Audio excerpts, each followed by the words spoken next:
Good. You're all That set. looks great. Okay, great. Good afternoon. Thank you all for joining the Institute for Japanese Studies for its 7th annual Brad Richardson Memorial Lecture delivered this year by Dr. Christine Yano of the University of Hawaii, Manoa. I'm Naomi Fukumori, the director of the Institute for Japanese Studies of The Ohio State University. Before we begin our main event, I'd like to share with you IJS's upcoming events this semester. I'd be delighted to see you all at these February and March events, which will take place virtually. We'll focus on students' career options in the manufacturing sector by welcoming representatives from THK Manufacturing, based in Hebron, Ohio. Learn of the latest research on honorific usage in Japanese language from Dr. Michi Shiina of Hosei University, a presentation based on her current best-selling Kadokawa Shinsho volume, and explore global comics and the rise of modern manga through a virtual symposium co-sponsored with the Billy Ireland Cartoon and Library Museum and the Area Studies section of the university libraries. The middle of April will be packed with back-to-back in-person IJS events that I'm very excited about. We'll have 2 events featuring the Kenny Endo Ensemble from Hawaii. I believe maybe Christine knows them. These events will feature taiko drumming. We'll also have a dance collaboration between 2 OSU MFA students and the Columbus Koto Ensemble. And finally, a lecture by Dr. Brian Hurley of the University of Texas, Austin on Murakami Haruki and the marketing of literacy. I'd also like to mention that the Ohio State East Asian Studies Center, under which the Institute for Japanese Studies is administrated, will hold its 50th anniversary conference in person on April 8th, after a 2-year postponement due to the pandemic. It should be a fantastic event to celebrate a major milestone for the center and the coming together in person to finally do so. I want to thank Mr. Franco DiMarco, Program Coordinator of the East Asian Studies Center, who is handling the logistics for all these events, including today's lecture by Dr. Christine Yano. Dr. Yano's lecture will be followed by a post-lecture discussion for which she will be joined on our virtual stage by my OSU colleague, Dr. Mari Noda, and by me. There will be a Q&A after the post-lecture conversation, and I invite you all to post your questions to Dr. Yano in Zoom's Q&A function. Please also feel free to post comments to the chat function throughout this event. Today's event is generously sponsored by the Brad Richardson Memorial Fund and the U.S. Department of Education Title VI grant of the OSU East Asian Studies Center. I'd like to take a moment to thank Dr. Brad Richardson's family for their continued involvement with the IJS, especially Ms. Stephanie Estes, who is Dr. Richardson's daughter. I'd now like to introduce my colleague, Ms. Janet Smith, Assistant Director of Outreach of the East Asian Studies Center. She'll share with us Brad Richardson's legacy and IJS's efforts to continue Dr. Richardson's work through the Brad Richardson Memorial Lecture and the Memorial Fund. Thank you, Janet. Thank you, Professor Fukumori. The Brad Richardson Memorial Lecture was created in 2016 by Professor Hajime Miyazaki, our previous IJS director, to honor Brad Richardson and his extraordinary contributions to the Ohio State University, the Central Ohio community, and the state of Ohio. Highlighting only a few of these many accomplishments, he was a professor in the Department of Political Science and a distinguished scholar. He was the founding director of the Institute for Japanese Studies and my first boss at Ohio State. He also led the East Asian Studies Center twice. Outside of Ohio State, he was the founding director. He was on the founding board of directors of the Japan American Society of Central Ohio. He was honorary consul general of Japan for Ohio and received the Order of the Rising Sun from the government of Japan. And over the past 7 years, the Brad Richardson Memorial Fund has supported not only a Brad Richardson Memorial Lecture each year, but also 3 additional lectures highlighting Japanese studies spanning a variety of topics. The Brad Richardson Memorial Fund aims to continue Dr. Richardson's legacy. Next slide, please. By funding this annual lecture, as well as other Japanese studies initiatives at Ohio State. We are trying to achieve endowment status for the fund, and this is our annual crowdfunding campaign month.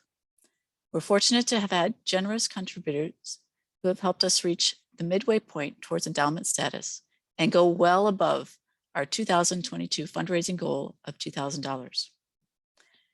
In addition to the individual donors, IGS would like to thank the corporate sponsors of the Brad Richardson Memorial Fund, including TS Tech Americas, Hidaka USA, THK Manufacturing of America, and the Columbus Japanese Language School. We hope you might consider supporting the Brad Richardson Memorial Fund in whatever amount you can during our crowdfunding campaign month, which ends February 28th. Thank you.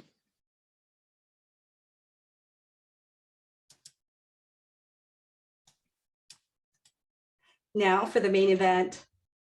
I'm pleased to introduce to you Dr. Christine Yano, who will deliver the 2022 Brad Richardson Memorial Lecture. According to a 2021 report by JETRO, or the Japan External Trade Organization, Japanese companies are the top international corporate investors in Ohio, making up 27.2% of total international employment in Ohio.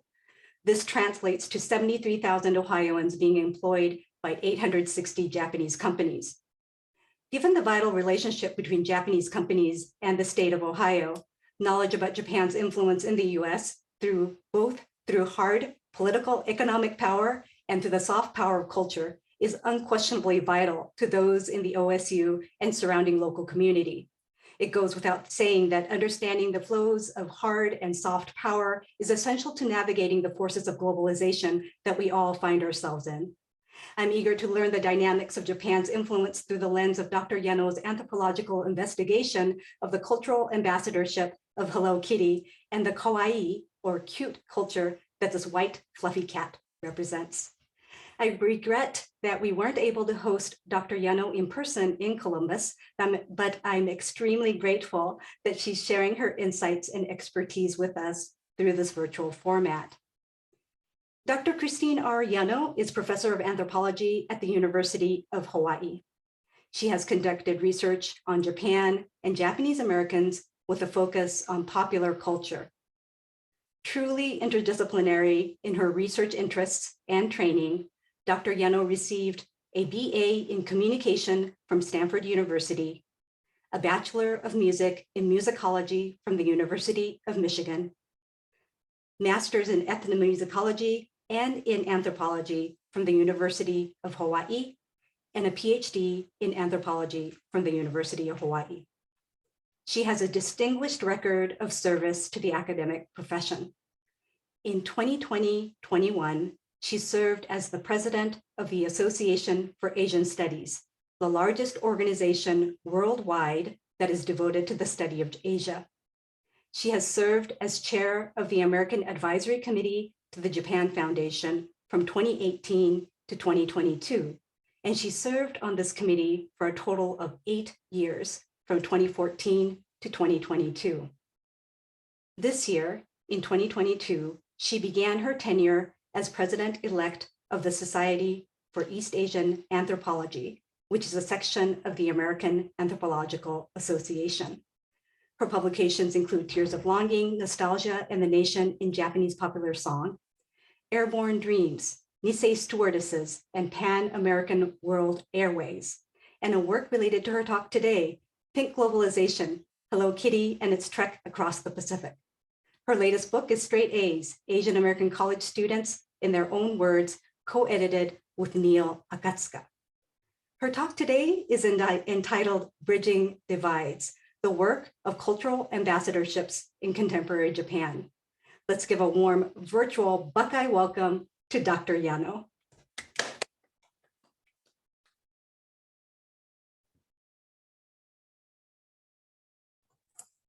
Thank you so much to Naomi, to the organizers of this. It's been wonderful to even feel the Buckeye welcome. I think I'm like 5,000 miles away, but I can feel it even here. And I'm so impressed by the kind of dedication and sincerity that shows up in the deep preparation of which I've been so, really partaking of. So thank you. As Naomi tells you, my title is Bridging Divides, the work of cultural ambassadorships in contemporary Japan and beyond. And let me share if I can share my screen. Yeah, thanks. Oops.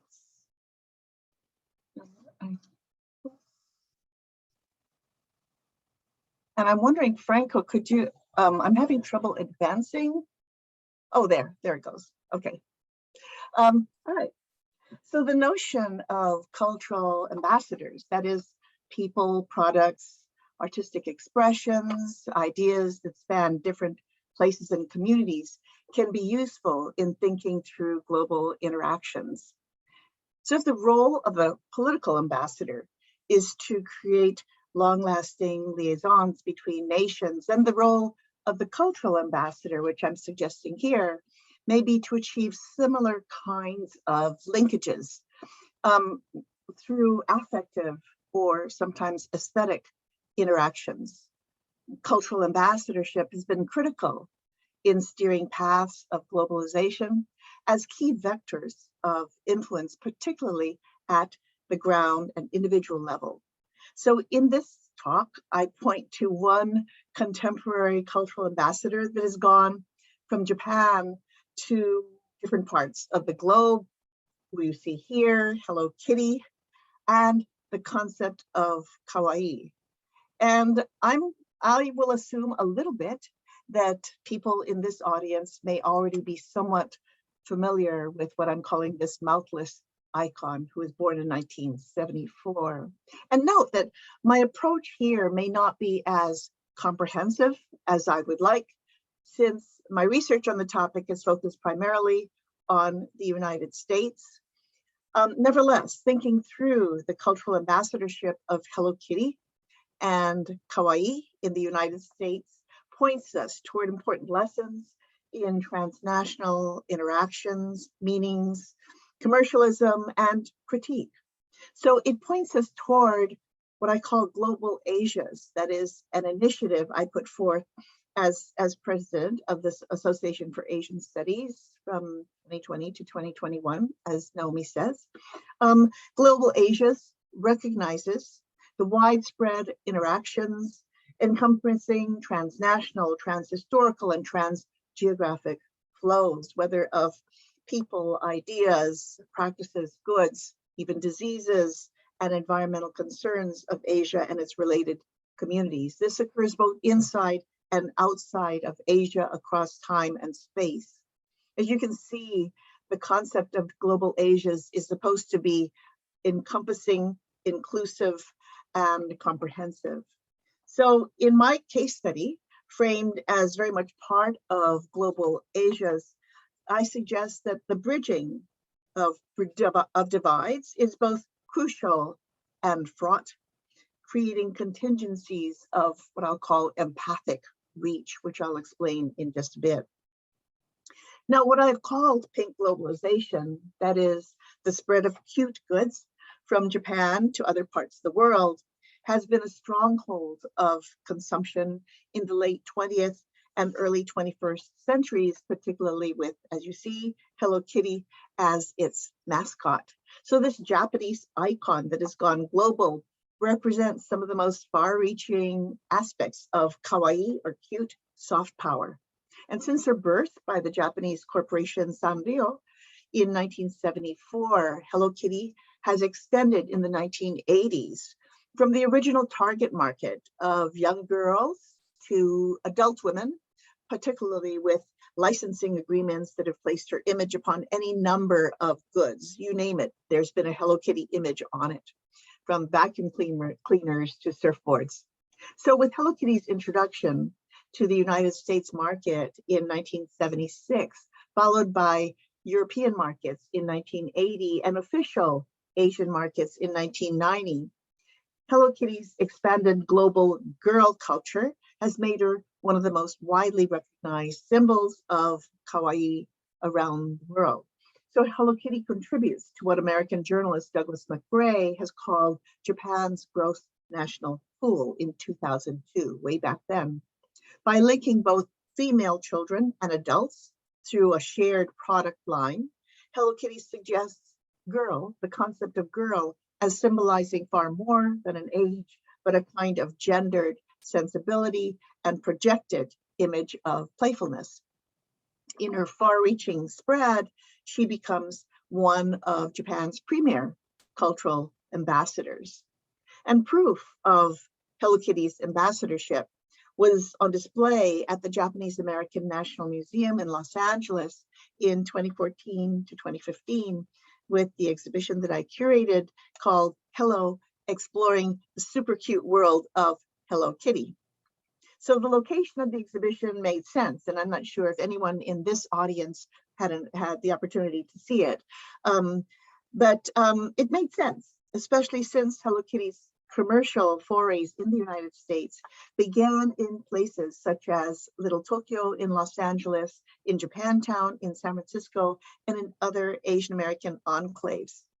The exhibition created partners of Sanrio and the museum, that is the Japanese American National Museum, that extended the reach of both organizations. For Sanrio, the exhibition could publicly mark Hello Kitty's 40th anniversary with the prestige of a major overseas museum hosting that celebration. And this is what Sanrio wanted. They wanted the prestige of putting Hello Kitty in a museum in this way. Now, for the Japanese American National Museum, Hello Kitty could mark a departure from its previous sober image with exhibitions that focused on the Japanese American internment. Instead, in addition, here was a different light upon the Japanese American community that was lighter, younger, more playful, perhaps more inclusive. And through Hello Kitty, Japanese Americans and their national museum could be recaptured as cute, even cool. In many ways, this is how the ambassadorship of Hello Kitty works, making these kinds of global connections, reimagining communities, and asserting a kind of soft power cool. And this large-scale exhibition gained widespread media coverage, particularly with a news item entitled "Hello Kitty is Not a Cat." And this news item was based upon an interview with me from the as a promo in the LA Times, which went viral. It trended #1 in the world during August 2014. Only to be dethroned from that position by the wedding of Brad Pitt and Angelina Jolie. And these headlines proved great publicity for the exhibition, especially since marketing pundits know well the magic of buzz in the lingo. That is, by buzz, I mean this kind of emotion, energy, excitement, influence that surrounds a product by way of hyper-amplified word-of-mouth message. So buzz suggests that a product is newsworthy, not necessarily from a single source, but through something in the air, some kind of mystique of ineffable overlapping sources. So in this internet age, buzz may be captured in the phrase going viral and measured by global statistics of trending. In short, buzz enacts the mechanism of soft power sway in this marketplace of goods, services, and ideas. And what's more, marketers understand that buzz is buzz, mattering less if the message is entirely positive or entirely negative, within the limits of branding, and mattering more the breadth of its reach. The point is to get buzz about a product in the air and to sustain its presence in order for the product to sell. And I'm suggesting here that we consider the terms and practices of buzz from marketing and the nature of their overlap with cultural ambassadorships and even nation state crafting. So the Hello Kitty exhibition at the Japanese American National Museum rested heavily upon buzz, cultivated through print and electronic media, secondary product placement, and informal associative endorsements. And one of the first elements in organizing the exhibition in conjunction with deciding the storyline was branding it visually. And as somebody, as an anthropologist trying to study commercial culture, consumer culture, this was a wonderful opportunity for me to see the processes by which buzz was created and maintained. So deciding on the color palette, on the key images, the font, other design elements became a template for everything to follow. The marketing team coordinated the timed release of buzz elements, such as website pre-publicity to fans several months before the opening, this kind of buildup of media interviews from 2 months to the day of the opening, of which I was a part, and finally, kind of citywide banners and billboards throughout Los Angeles 2 weeks before the exhibition. So this buildup of buzz followed this a well-honed track of timing and intensity, building from fans to the general public, from hints to detailed information to visual illusion. And in this last series of billboards, which I show you here, included only Hello Kitty's red bow peeking over the tops of buildings. And this was enough to create the kind of hint of buzz. So Hello Kitty fans, that is bottom up rather than top down messaging, played a big role in spreading the word, in hyping the buzz with their own enthusiasm. And I saw this as fans would write into Sanrio. It wasn't Sanrio reaching, contacting the fans. The fans were contacting Sanrio as they wanted more and more news about the exhibition that was to come. Hello Kitty fans, so that is bottom up rather than top down, played this kind of buzz. And in anticipation of success and not coincidentally laying the groundwork for further buzz, the museum treated the exhibition as a blockbuster with special admission fees, advanced ticket sales, restricted timed admissions. I'm sure people in this audience are familiar with that kind of marketing within museums. And so the museum basically treated Hello Kitty like a King Tut. And it worked. So the exhibition, occupying 2 floors as the largest in the museum's history, broke all attendance records.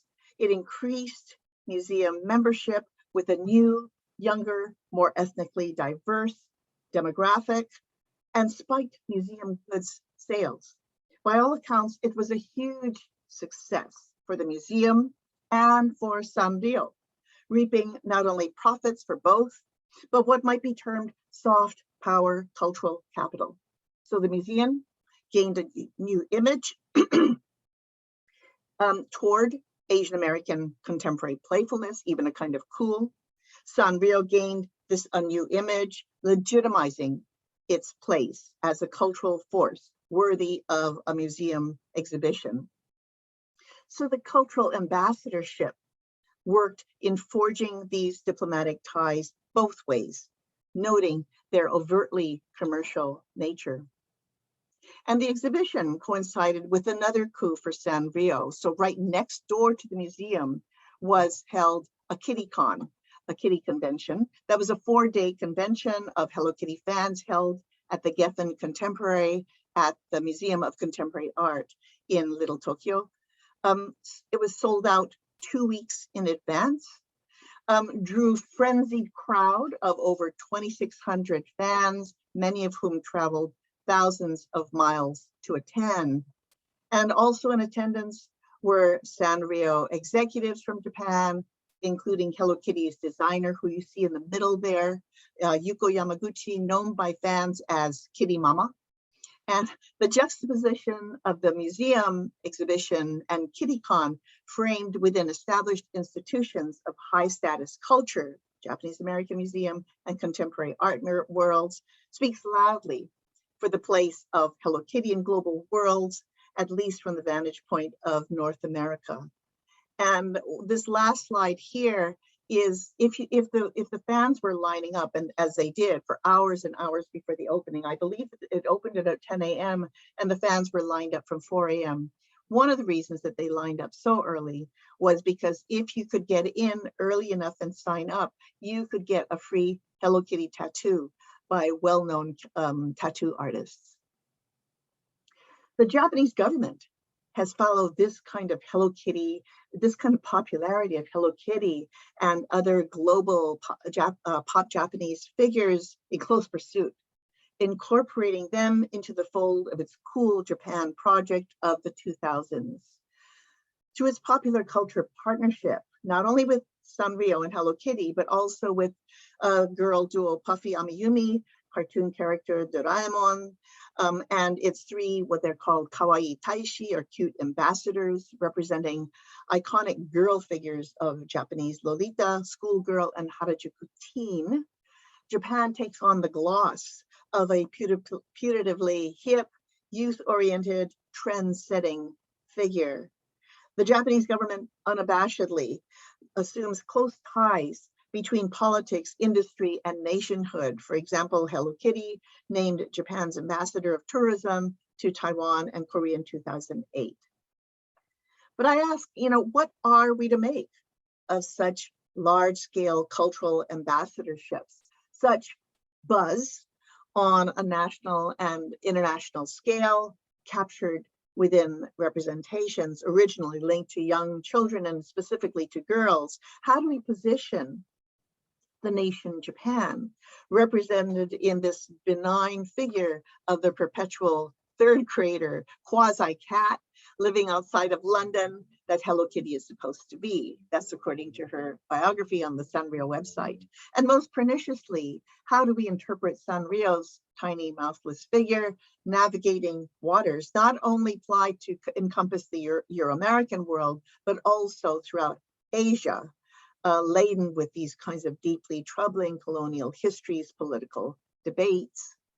And these questions afford us the possibility of exploring what I'm calling Kawaii diplomacy, that is, nation branding and ambassadorship built upon cute positionings and image making.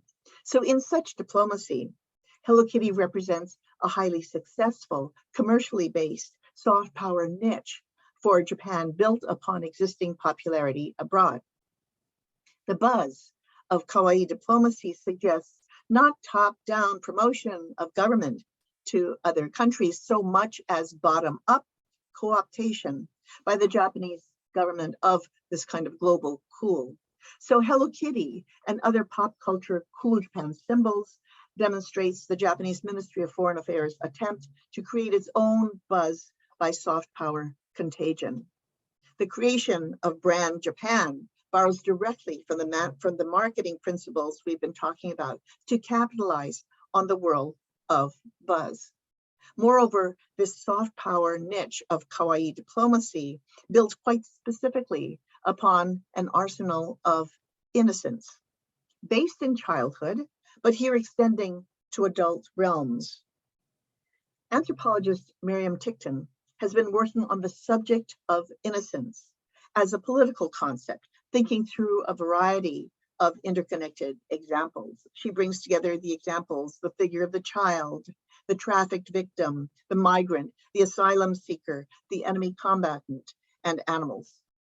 Tickton argues that innocence plays a central role in the politics of forced migration and asylum by asserting hierarchies of humanity, thus rationalizing an expanded politics of humanitarianism. So Tickton's analysis examines political practices that place certain vulnerable people and animals in positions of innocence and thus powerlessness and helplessness.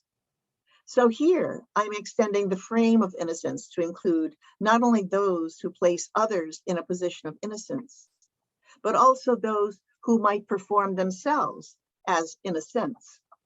In this way, innocence becomes a verb of positionality that one might perform upon others as well as a self.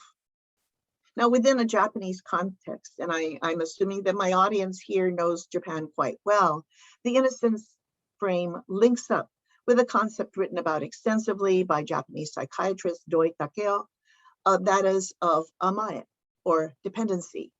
So in Japanese ethnopsychology, the amae dyad, that is based in the mother-infant template, constitutes a relationship that binds people together, predicated upon the pairing of depender, of amaeru, one who depends, and dependee, that is amayakasu, one who makes themselves available to be depended upon.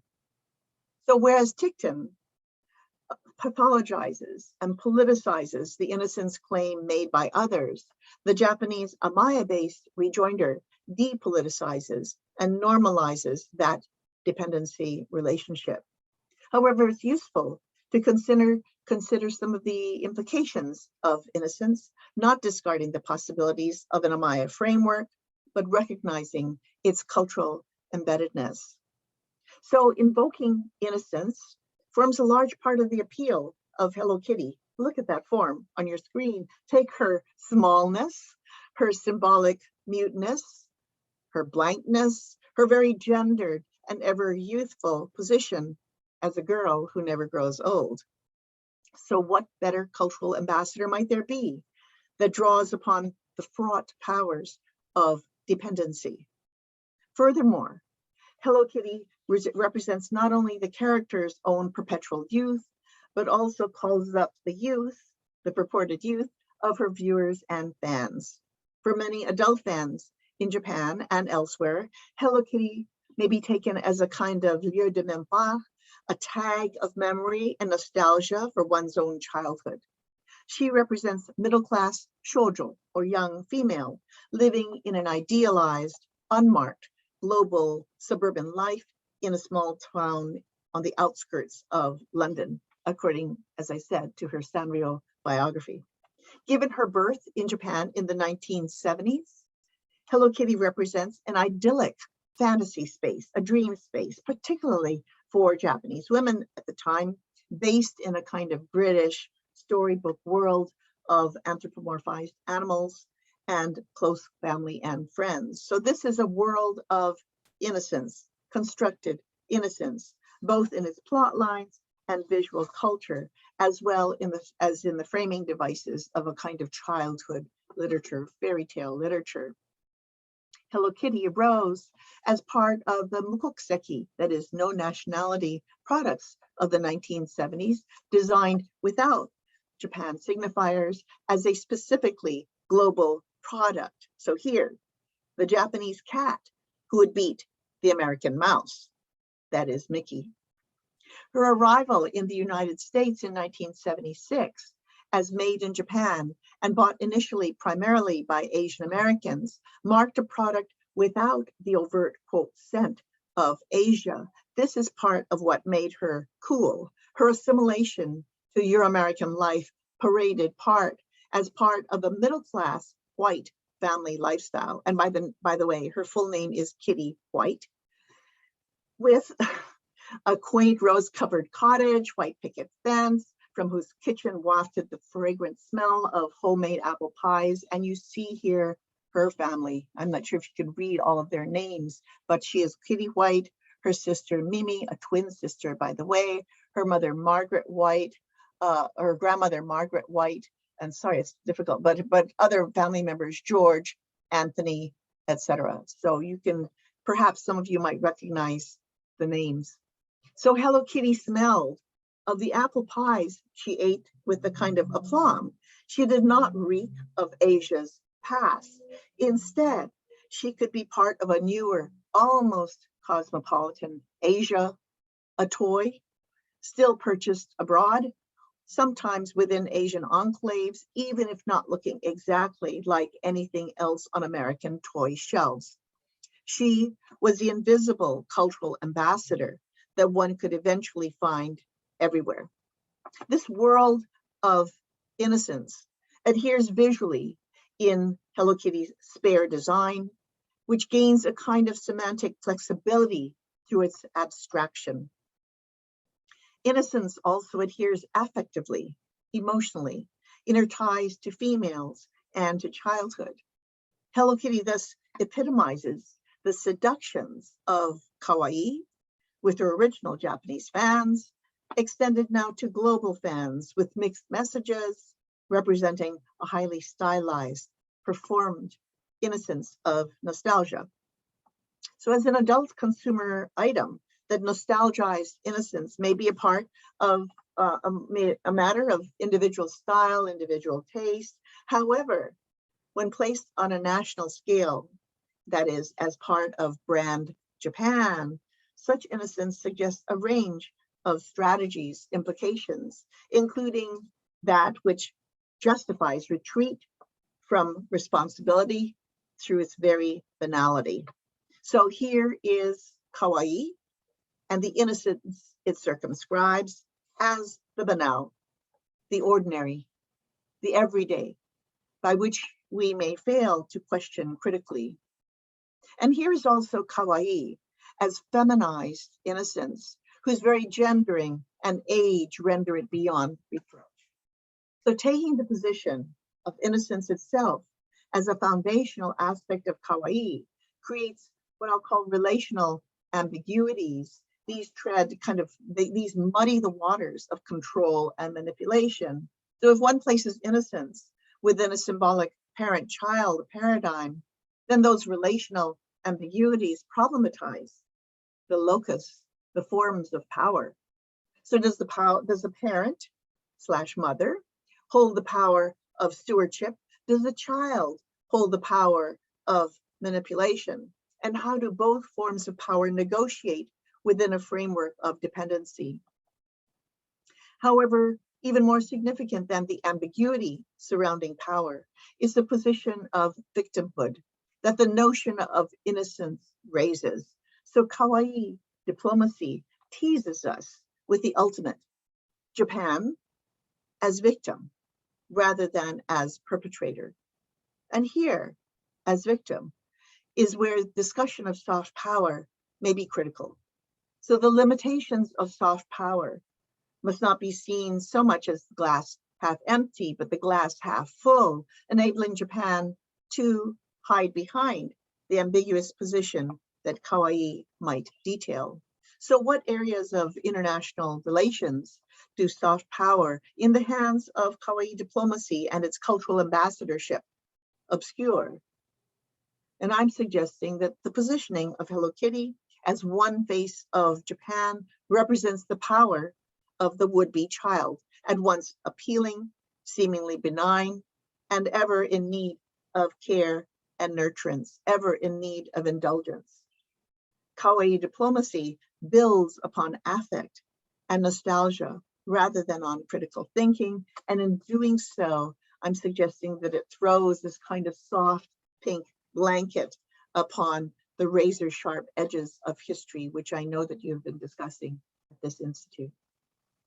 And these contradictions may be considered through the lens of scale. That is, forever cute, forever small, forever girl. Hello Kitty's Kawaii diplomacy performs the gendered politics of scale, juxtaposing feminized, quote, small positions within large masculinist frames of nation branding. The sociality of miniaturization engages through affect, and it is the intimacy of ties that bind, that work here to create generative gifting, not out of social obligations, but from the heart. So affect infuses Sanrio from top to bottom as a labor of, through, and for Kawaii. This is what Sanrio says it stands for.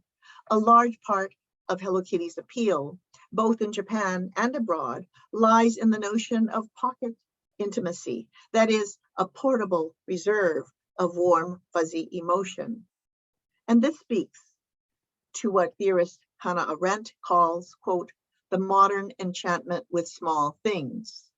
It speaks to what theorist Sian Nagai calls, quote, the desire for an ever more intimate, ever more sensuous relation to objects already regarded as familiar and unthreatening. It also speaks to what Laurie Marish calls, quote, a demand for care that cute designates. So these theorists may be speaking more broadly than our Japanese example, granted, but they help address the broad appeal of Hello Kitty upon a global stage of monumental consumption. Hello Kitty represents the path from Japanese kawaii to cultural ambassadorship. Critically, Sanrio positions Hello Kitty as always small, even when blown up to gargantuan proportions as the New York City Macy's Thanksgiving Day Parade inflatable.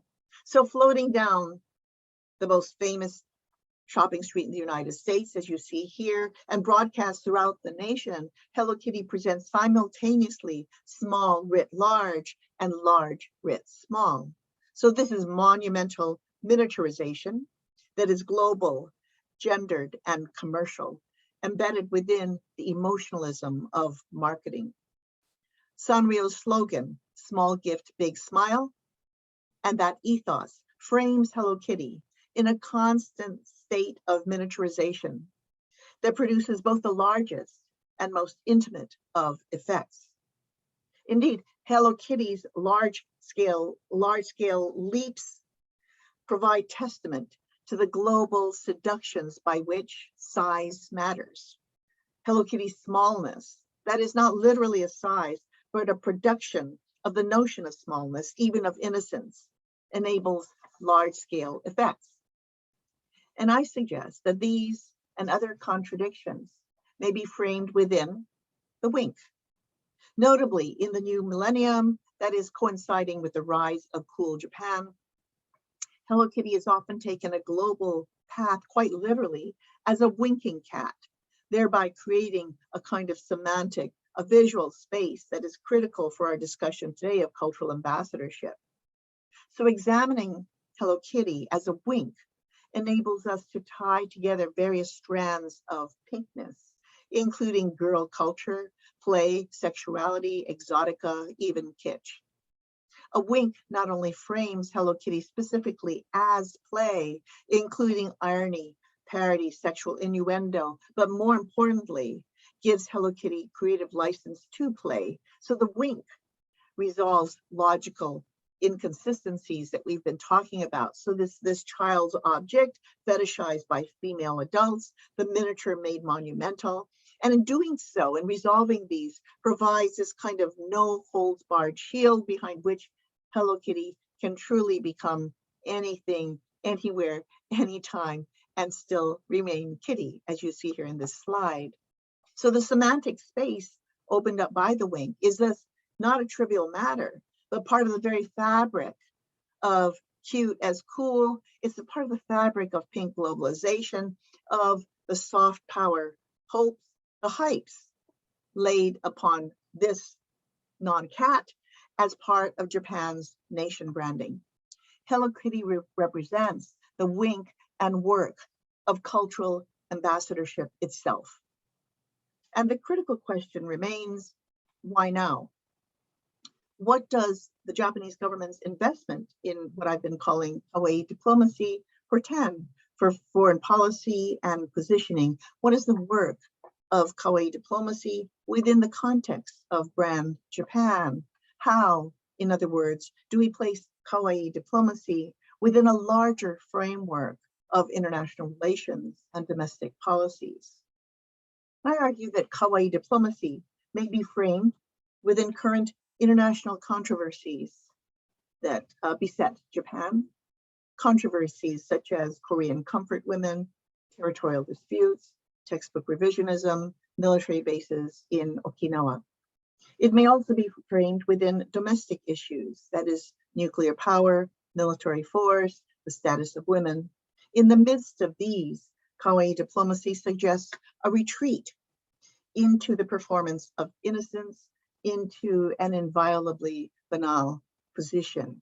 By taking the spotlight of cute, Japan becomes not the aggressor, but the aggressed upon, not the perpetrator, but the victim. And Kawaii diplomacy may even suggest Japan's utility in international iashi, or healing, as a global peacemaker. And this is where the pop culture props upon which Kawaii diplomacy is built might serve the Japanese government quite well, as Japan places itself on an international stage as shoujo, as the girl, to figures such as Hello Kitty and Kawaii Taishi. One sees the strategy of flattening out the complexities of history, of quelling controversy. So Kawaii diplomacy, I'm suggesting, encourages a kind of two-dimensional thinking while discouraging complex multidimensionality. And if it succeeds, then perhaps the international cool spotlight upon Japan by way of figures such as Hello Kitty may rub off on Japanese citizens as well, in the form of pride in its globally successful popular culture. Here lies the possibilities of soft power directed both externally to other countries as well as internally to themselves. This comes at a time when Japanese citizens have little faith in their leaders' ability to lead. It comes at a time when scholars abroad and at home shake their heads at a national commitment to manipulate knowledge production. Thus, the efficacy of Kawaii diplomacy in the hands of characters such as Hello Kitty, in the wake of successful global events, such as a major museum exhibition and KittyCon in the United States, may lie not so much in international trade agreements or government policies, or even in increased tourism from overseas, but in convincing Japanese themselves of the soft power positioning, the soft power worthiness of Kawaii. This is cultural ambassadorship to, from, and for themselves. But what of global fans? How might this form of soft power serve the needs or fit into a slot that has far less to do with national governments and far more to do with larger humanistic endeavors? New York Times journalist Nicholas Kristof has been writing with great concern about empathy, and by which he means social connectedness, altruistic ties one to another that go beyond the care for self. He calls this America's empathy gap. And he finds the notion and practices of empathy critical for a humane life in a socially embedded world. So the neighborhood of empathy extend outwards, not only to one's immediate community, but to a global moral compass. He writes, how do we increase empathy? And says probably the biggest empathy generator is cuteness. That is pedomorphic features such as large eyes, large head, small lower face. Professional empathy entrepreneurs have long known this, of course, which is why so many charities feature photos of children, why so many conservation organizations feature pandas. So what role might this British-born mouthless non-cat have to play in this regard? While Kristof and others would not be so naive as to assume a straightforward process between cuteness or kawaii, empathy, and the uplift of the world, I suggest that we assume the mantle of both critic and sympathizer, and in doing so, embrace the complexities of uplift. What do we do with Hannah Arendt's modern enchantment with small things, with such, quote, happy objects, as Sarah Ahmed calls them, embedded in capitalist enterprises, public vulnerabilities, private sociabilities, winking ambiguities, even national bids for soft power? On the one hand, as scholars, and we are all scholars here, I am assuming, we have an obligation to identify and critique the profit-making, nation-building practices that are part of pink globalization as a commercial enterprise. We have an obligation to identify the gender dynamics by which kawaii may be a real and feigned position of gendered powerlessness, even of innocence, in Japan and elsewhere. We have an obligation to identify and critique the notion of soft power as a national endeavor, to question the role and motives behind cultural ambassadorships. So Hello Kitty and other empathy generators, as they've been called, on market shelves are carefully designed to preserve the brand, tell the story, even spread the lifestyle to an ever-expanding legion of diverse fans, and thus contribute to the profitability of the corporation, perhaps even the likability of a nation. So Hello Kitty is embedded within unmistakable corporate manipulation, sometimes at its cleverest. Increasingly cute objects such as Hello Kitty are also part of the nation brand Japan, and they sway publics, domestic, perhaps international. This toolkit of cuteness includes deploying the wink to co-opt the vocabulary of naysayers, such as we might be, as well as creating events that create global headlines. Emotional contagion, that is the very stickiness of affect, works here as Kawaii manipulates both affect and pocketbooks. Marketing professor Pakanj Agarwal says this. He says the most effective way to interact with an admired brand possessing a desired anthropomorphized image is to assimilate one's behavior to that image. So here lies the mimesis, the emulation, the infectiousness cited by Arendt, Nagai, Ahmed, and others.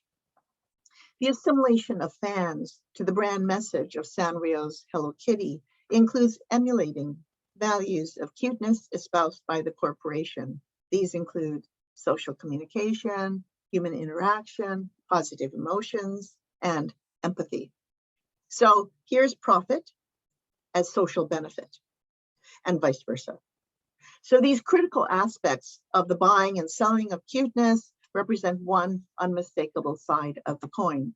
On the other hand, as humanists, we recognize the inherent value of empathy, including its generators, and especially in this day and age of isolation from COVID. If cuteness can be instrumental in playing to larger purposes of a more humane world, then who are we to dethrone Hello Kitty and others from such an unimpeachable position? And what some have dubbed the quote maternal impulse of cuteness speaks to maybe that sweet spot upon which the swing of affect might just hit its own home run. So empathy, compassion, happiness.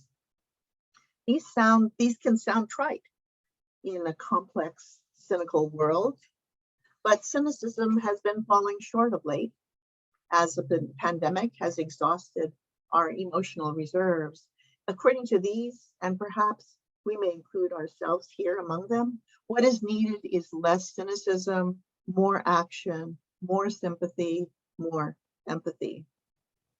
To this call for empathy then, cuteness may be one resource. So even if flawed, frankly commercial, and for some frustratingly ubiquitous, maybe we consider calling upon Kawaii and the cuteness embedded in Hello Kitty and other empathy generators as a consumer choice that may have a legitimate place at the table of social responsibility.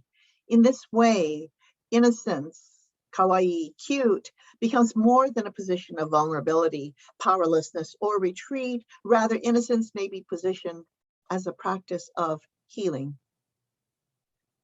Thus, we offer a generous dose of empathy and kindness in a world that calls out for more. Perhaps we can find room to invite the cultural ambassadors in to share a cup of tea. And in our examination of the trans-Pacific crossing of Japanese pop culture by way of Hello Kitty, we have considered the possibilities of cultural ambassadorship within a framework of global Asias. So let me close by pointing out some of the thematics that might help us think through this and other means of bridging divides. First, we're talking about the infrastructures that are necessary. That is here, Asian Americans, governmental promotion, lateral media tie-ups. We talked about the power dimensions here, especially that of gender dynamics. And we talked about bridgings here, diplomacy, the concept of innocence, the performance of innocence, empathy, and maybe cuteness itself.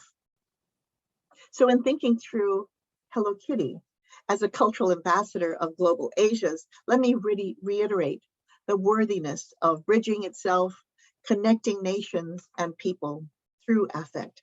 If we have learned anything over the past couple of years of pandemic, it is that we live our vulnerability as social and physical beings who need each other. My hope is that by reaching out, by bridging, by invoking the globality of Asia's in a variety of places, we can all reach within to proffer empathy and compassion. No winks attached. Perhaps Sanrio and Hello Kitty had it right all along in their message of social communication, in their message of small gift, big smile, and the lure of seeming innocence. With eyes wide open, we value our interconnectedness, even as it means accepting our shared vulnerabilities. And I would venture to say that this kind of reaching out is part of the spirit of Brad Richardson's legacy in developing and promoting US-Japan relations, not only in his career, but also through this series of talks at Ohio State University. Whether focusing on leadership, Abenomics, political alliances, or environmental and man-made disasters, this lecture series has played an important role in creating intellectual pathways of interconnection between two countries, various communities, and myriad vital interests. These are ambassadorial projects of goodwill and deep engagement. My foray today into pop culture and cuteness may hint at froth, but I contend that we take seriously what I've called Kawaii diplomacy. In its winking presence, such diplomacy provides yet another vector by which we may think through US-Japan relations. So led by cultural ambassadors of pop culture, we may think about the weighty roles of empathy globally and their necessary place in people's lives. And in closing, I want to reach out to the gracious organizers at the Institute for Japanese Studies of the East Asian Studies Center at Ohio State University, to the spirit of Brad Richardson, and to you listeners gathered virtually. And thank you all for this opportunity. This opportunity has significance, I feel, that may go beyond this Institute of Japanese Studies and Ohio State University. And here's why. I note that I am the first woman of color to present a Brad Richardson Memorial Lecture.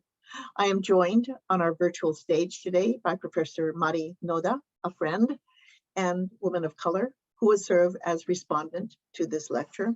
And furthermore, the sponsoring institute here is led by Professor Naomi Fukumori, the first woman of color to be appointed a full term as director of the Institute for Japanese Studies since its founding in 1985.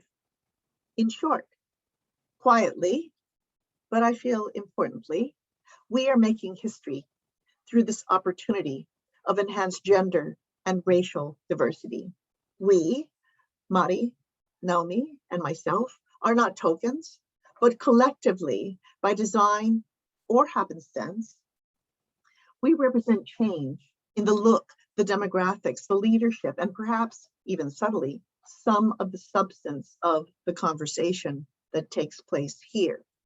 This is history that matters, as an indication of power shifts afoot, as well as new directions for the future. My hope, that is, I'm assuming our hope, Mari, Naomi, and myself, is that this kind of public representation and leadership becomes a clarion call to incite a new pipeline of scholars and students who feel empowered to connect the US and Japan in creative, subtle, and empathic ways. We begin this conversation today in making visions for tomorrow a reality. Thank you very much.